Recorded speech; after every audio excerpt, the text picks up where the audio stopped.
Welcome to this explainer. Today, we're diving into something absolutely profound. We are going to explore one of the most powerful, incredibly moving testaments to human resilience ever recorded. We're talking about the story of a man who descended into the darkest, most unimaginably horrific places in human history, only to discover this radiant, completely unbreakable truth about the human spirit. If you've ever found yourself wondering how people survive the impossible, or, how we can possibly find purpose when literally everything we know and love is stripped away, well, this explainer is going to fundamentally change how you view your own life. So let's get right into it. The source material we're unpacking today is Viktor Frankl's monumental work, Man's Search for Meaning. Now, this isn't just your typical survival memoir of the Nazi concentration camps, though, of course, it is certainly that. It's actually a deep, unflinching psychological investigation. You see, Frankl was a psychiatrist, and when he was cast into the horrific network of Auschwitz and Dachau, he observed the whole experience through this dual lens. He was a starving, suffering prisoner, yes, but he was also a brilliant medical mind, actively analyzing the precise mechanics of human endurance as it was happening. To really grasp Frankl's core thesis, we got to look at this powerful quote from the philosopher Friedrich Nietzsche. "He who has a why to live for can bear almost any how." Frankl quotes this approvingly because it just perfectly captures the absolute essence of his findings. He realized pretty quickly that the prisoners who gave up on life, the ones who lost all hope for a future, were inevitably the first to die.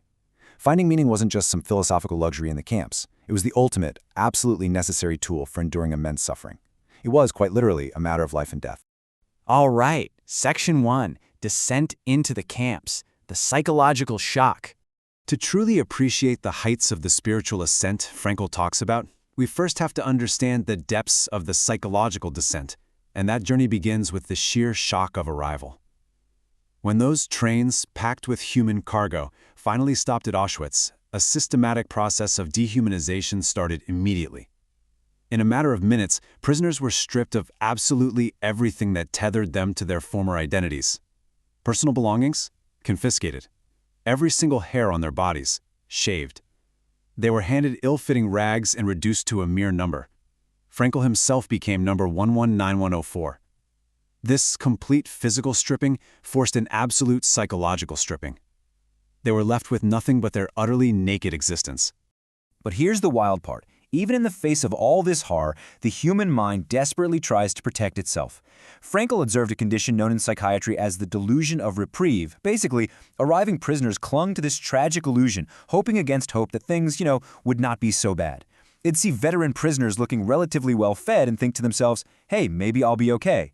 They clung to these tiny shreds of hope even as they were being lined up for what they didn't yet realize was the sinister finger game, which was literally just an SS officer leisurely pointing right for forced labor or left, sending 90% of the transport directly to the gas chambers.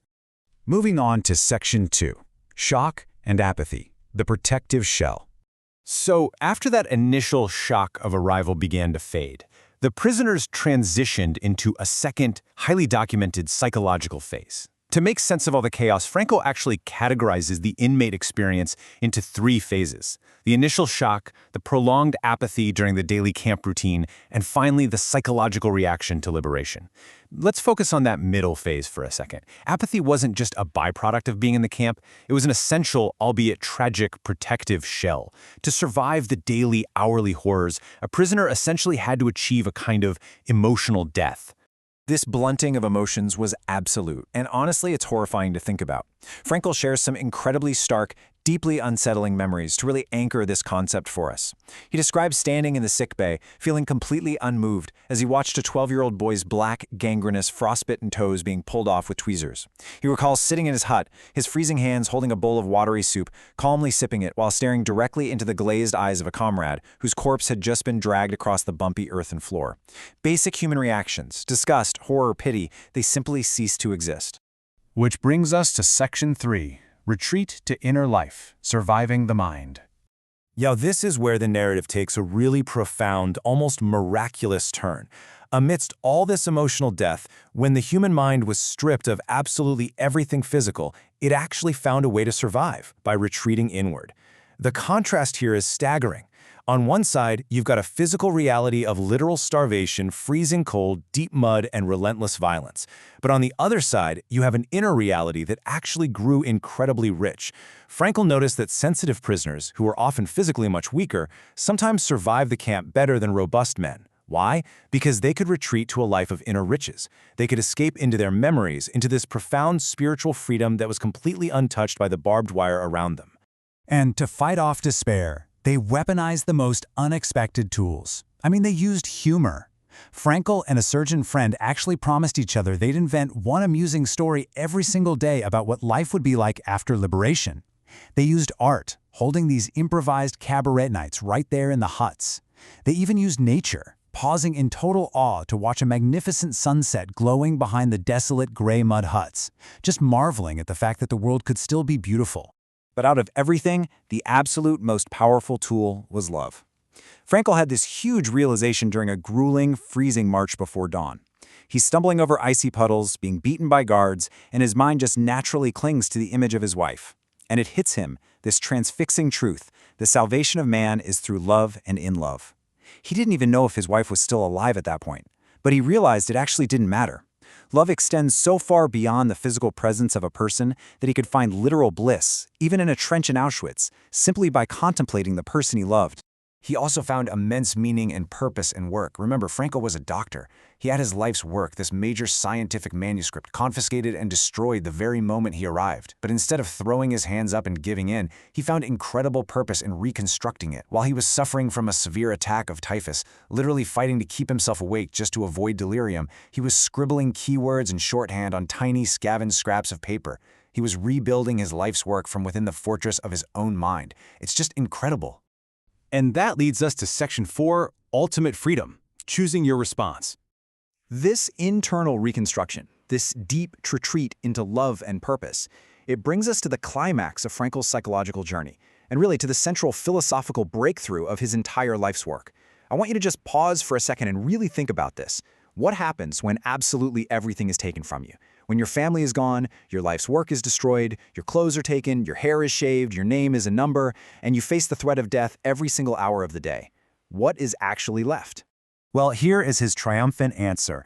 Frankl writes, "Everything can be taken from a man but one thing, the last of the human freedoms, to choose one's attitude in any given set of circumstances, to choose one's own way.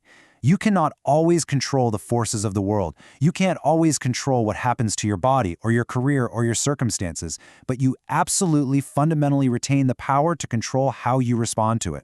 So how do we actually forge this meaning? Frankl saw 3 distinct ways.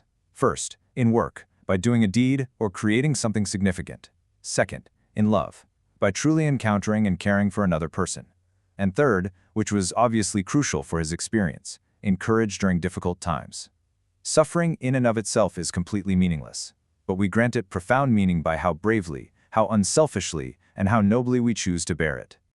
And this is exactly what brings Frankl's incredible insight right into our own lives.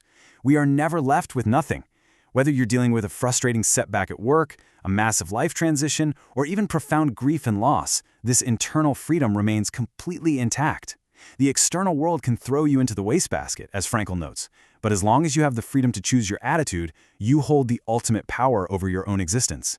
Well, that brings us to the end of our explainer today, but hopefully it's just the beginning of your own reflection on all of this. Frankl's story proves that even in the absolute darkest trenches of human history, a light can still shine from within. So I want to leave this powerful, provocative challenge hanging in the air for you to ponder today. When faced with forces beyond your control, and let's be real, we all will be at some point, how will you choose to respond? Thank you so much for joining me to explore this incredible material. Take care of yourselves and keep searching for your why.